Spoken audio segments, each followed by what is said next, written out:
Good evening, everyone. Welcome back to season 3 of JY SNL. My name is Shano, and I'm super stoked to introduce my co-host, the one person that I would not be able to do this without, the legendary, the intelligent, and most of all, the handsome Kevin Mukalel. Yo, what's up, going, man? Yo, what's going on, guys? Thank you, guys. Yo, I'm so happy to be back. Man, this day has been crazy, bro. First of all, amazing shirt. Thank you for the awesome introduction, guys. I just want to quickly tell you guys a little bit about how God worked in my life today. So basically, about half an hour before this whole thing started, my Wi-Fi just cut. All right, I did not have Wi-Fi. I had no idea what I was gonna do. So I was running around freaking out what to do. After about half an hour of freaking out, I tried the whole typical pull in the Wi-Fi router, plug it back in. None of that was working out. Anyway, after half an hour, my dad and I were able to finally fix it. So praise God that I'm able to be with you guys today.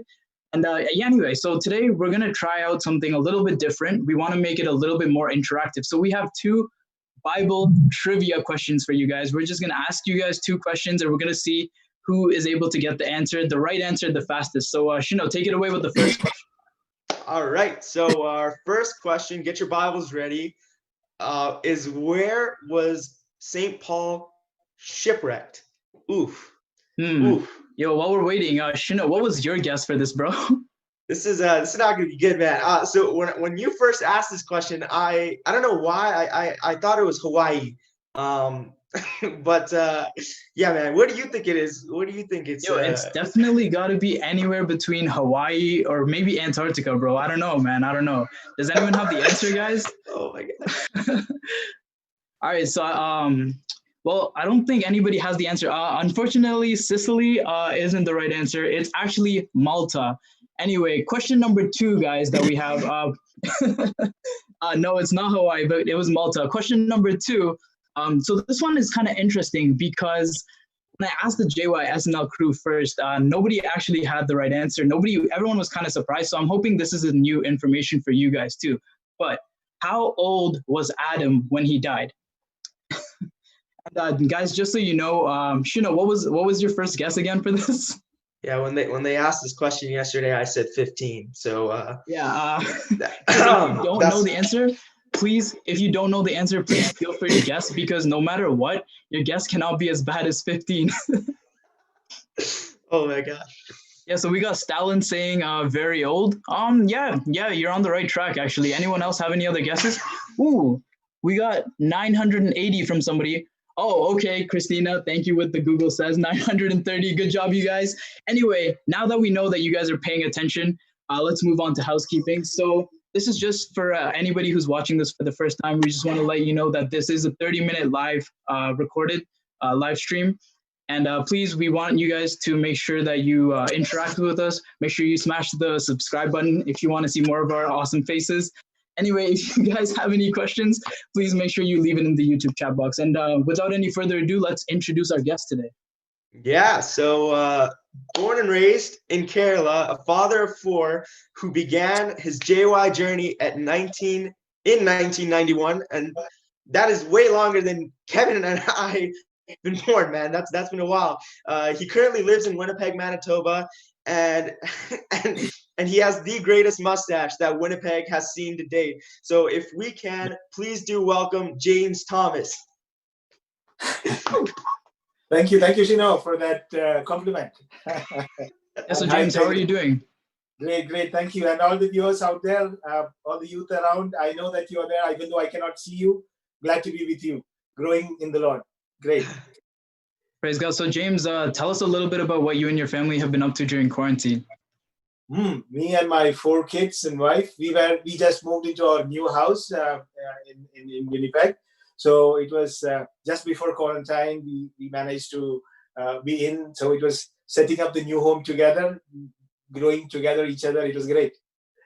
Awesome. Okay, so this topic, I know it was initially going to be, the topic was going to be about suffering. So how come the headline is about reckless love? Wow. I was noticing the song that we were just singing. Only you can love me as you have now loved me. Or knowing me, you still love me. Same. It is when we think about suffering, well, it's something which is blogging our mind. It's always difficult question. The same with me.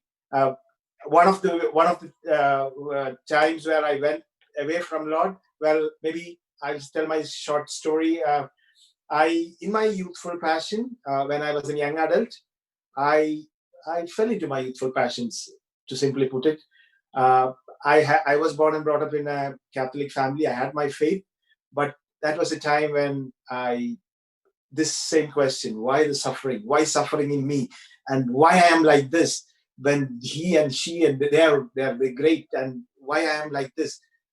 Later I found that I had really bad self-image. I thought nobody can love me, or I am not lovable. So these kind of things were this was trigger for me to go away. And when the passions and youthfulness it comes, it's like, oh, I was in the gang for the in my university. So it was sort of that time thoughts like, is it real? Is God real? Does what I was believing is true or not? Atheistic thoughts comes in. It's I understand now. It's once you fall into what shouldn't be doing. Yes, that's a time when all these things really will come up, and we think that's true. Anyway, to make it precise, that was one of the times I happened to be in a Java retreat, uh, and it was that time when the truth hit me like anything. Uh, he does love me more than that.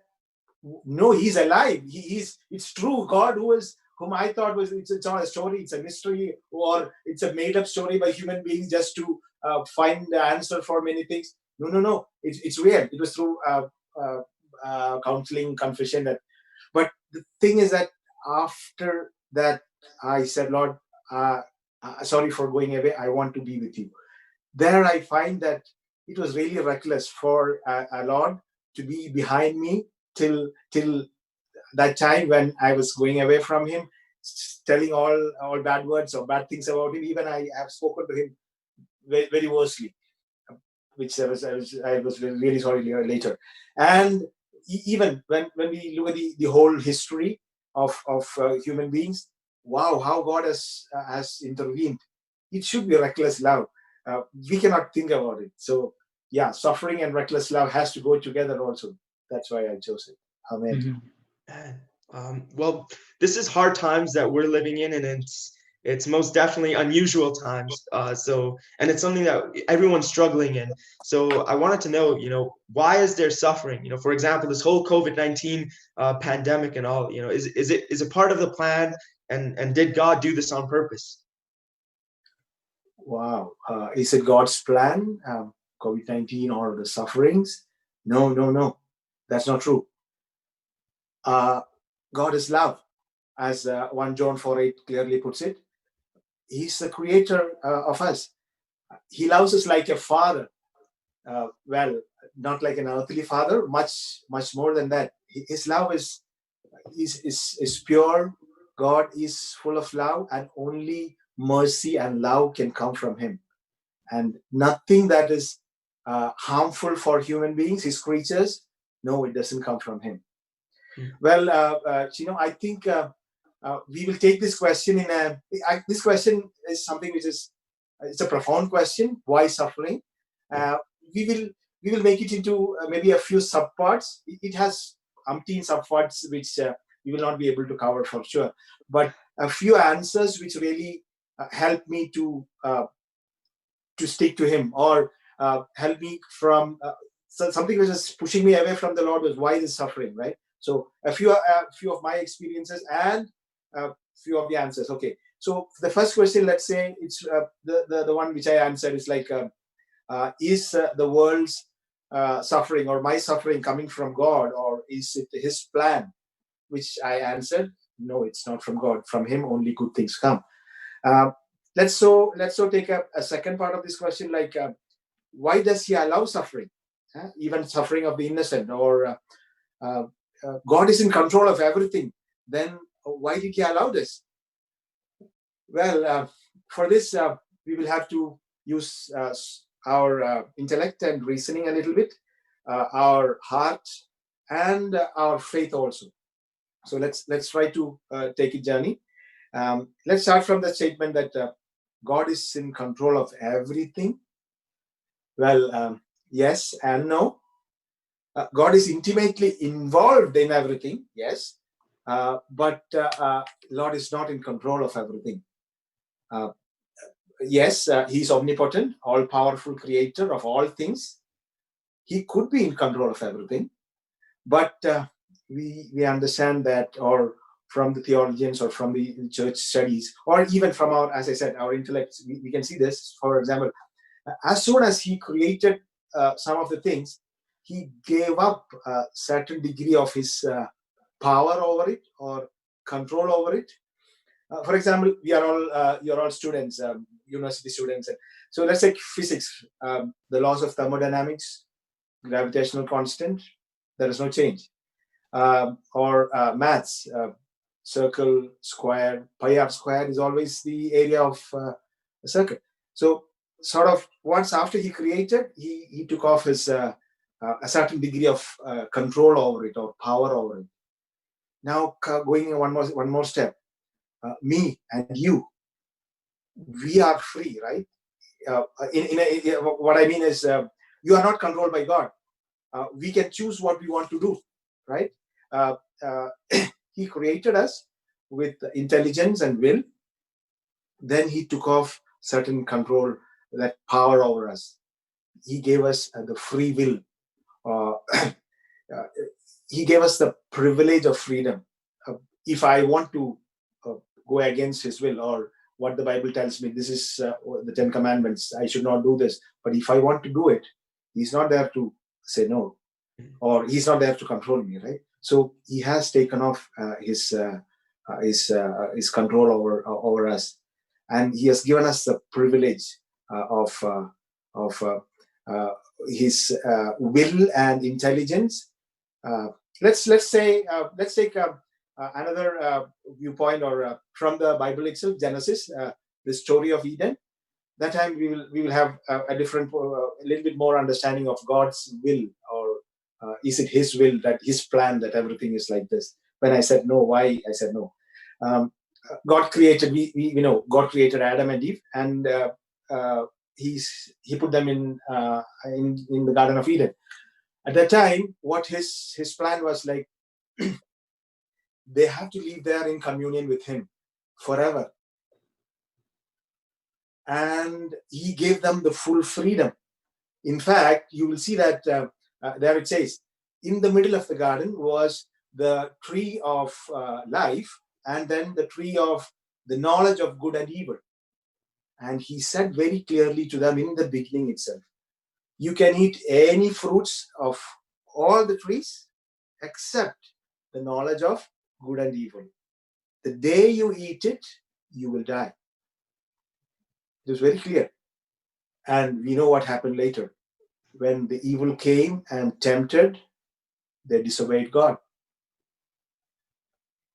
Did God know that they are doing it at that time? Yes, He is omnipresent. He has full knowledge of everything. He knew that that was happening. But did He curtail it, or did He not allow them to do that? I will say He let it happen with tears in His eyes, or with a very heavy heart. There's a beautiful scene in the Passion of Christ, right? When Jesus dies on the cross, a tear falls from heaven, and then it shatters, and that's when the earth shakes. That's beautiful. I now understand that it was like with all pain in His heart, but He was allowing, because He made us in His own image and likeness, and that means and He gave us the freedom, the free will. He wanted us to be free. Before going to that slide, let's cling to that photo again. Sorry. So here we see two things. One is called God's perfect will. and that was that they be in the garden forever, happily with him. And then we see God's permissive will. When they were disobeying him, he permitted it, as I said, with a heavy heart. This is something very important, I think, like the theologians tell us to understand. When we say there is God's will, there is God's perfect will and there is God's permissive will. And let's understand, in his perfect will, he is love, he is full of mercy, he is full of kindness, like a loving father. Only mercy and love comes from him. So anywhere when that question comes to us and say, oh, see the what God is allowing, what God is permitting, let's remember this. Okay, then I think the other part, or the next question or sub question we can take it is like, why does evil exist? Here, this CCC 309, it directly gives us, if God the Father Almighty, the Creator, cares for all his creatures, why does evil exist? And CCC tells us, to this question, as pressing as it is unavoidable, no quick answer will suffice. Yeah, it's a question, and again it goes on. Only Christian faith as a whole constitutes the answer to this.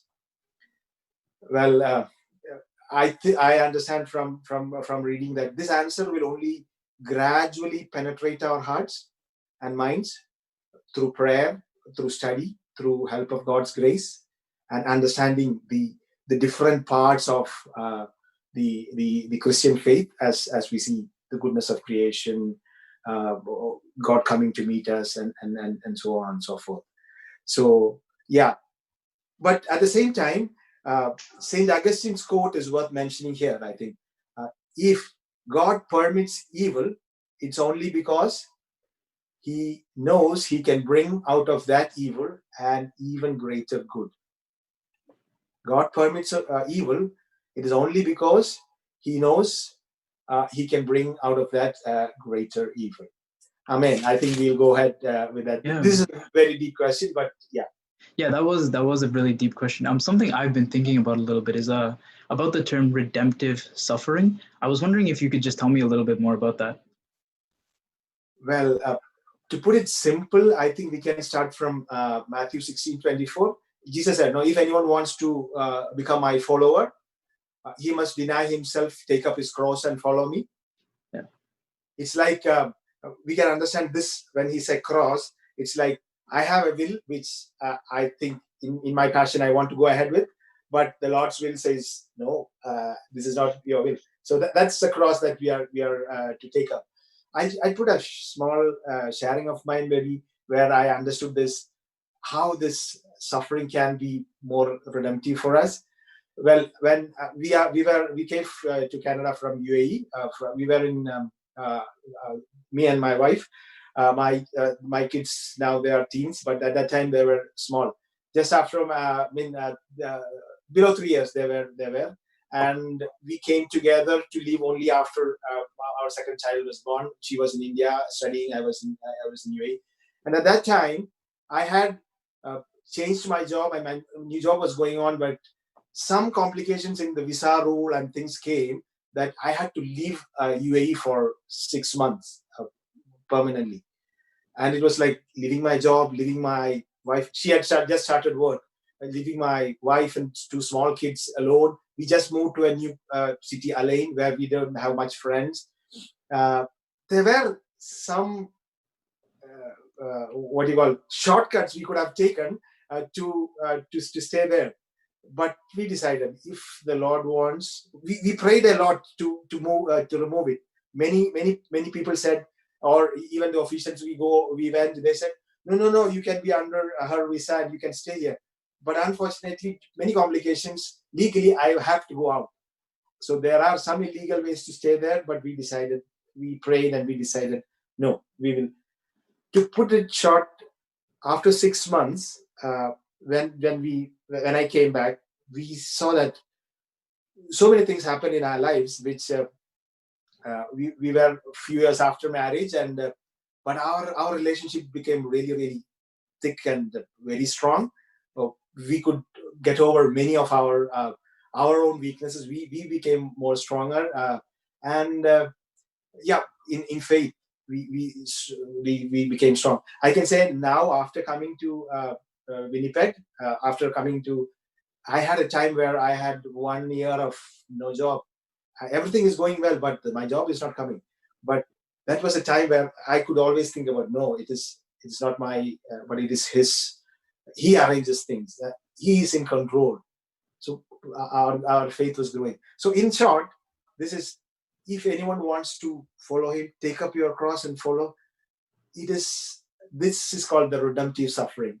We will see Christ invites His disciples to follow Him by taking up their cross in their turn.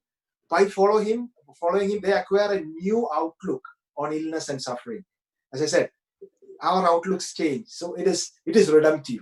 The next slide, it says about what CCC said. We expand when we take up the suffering according to, with love and hope.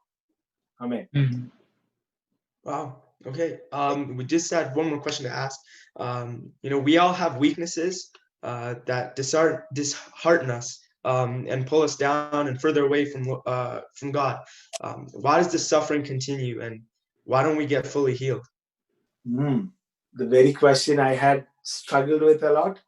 Why, Lord, you are not taking away my I have anxiety, or why if it was I was out of it, yeah, that's great. But then CCC also points out, and St. Paul prayed many times, take away the thorn in my flesh. And then the answer from the Lord was, my grace is sufficient for you, for my power is made perfect in weakness. I know now that if I am as you said, many years with the Lord and still trying to give my 5 loaves and 2 fishes for the Lord, it's only because that there are sufferings that otherwise I have my own what I want, and then I would have been on my way. But now, no, this is a sort of blessing for me, I will say. Yeah, and he has said, in my weakness, in your weakness, my power will be shown. My power is made perfect. And the victory that Christ won over sin has given us the greatest blessing than those which sin had taken from us. Where sin increased, grace abounded all the more. So relax. Okay, awesome. Yeah, I think what you said about just sharing your 5 loaves and 2 fish is really cool. So I think, guys, at this point, it's a good time to move on to Q&A. So if you haven't already submitted your questions, please do so. One question that we were all thinking about is, it's a tough question, because if God really does love us unconditionally and recklessly, then how can He condemn people to go to hell no matter who they are? Yeah. Okay, great, good question. A question which is really mind-blowing. But recently I was hearing Father Bishop Robert Barron, and he was quoting C.S. Lewis. Before that, we said only good things comes from the Lord, right? It's full of mercy and love. So C.S. Lewis was saying, hell is locked from inside, not from outside. In other words, God doesn't push bad people into hell and lock it. No. It is me or myself or anyone who, He has given us a free will, he said, and there is a way He showed us we should live as per His commandments or as per what is taught to us. But when we say no to that, basically it's a suffering for us. We have the choice. We have that free will. Either we can say yes and go more deeper into my purpose or my joyful living, or I can say no, and that's a suffering.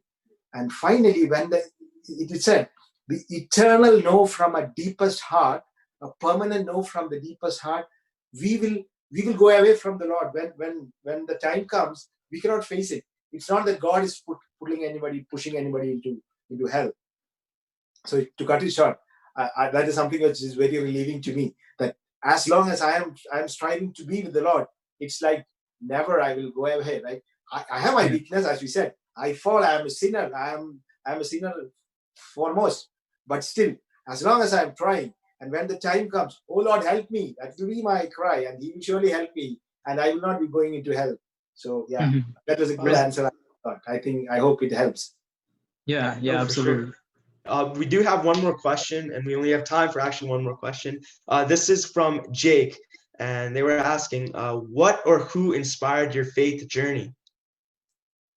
Wow, that's a good question. My uncle, he's a priest.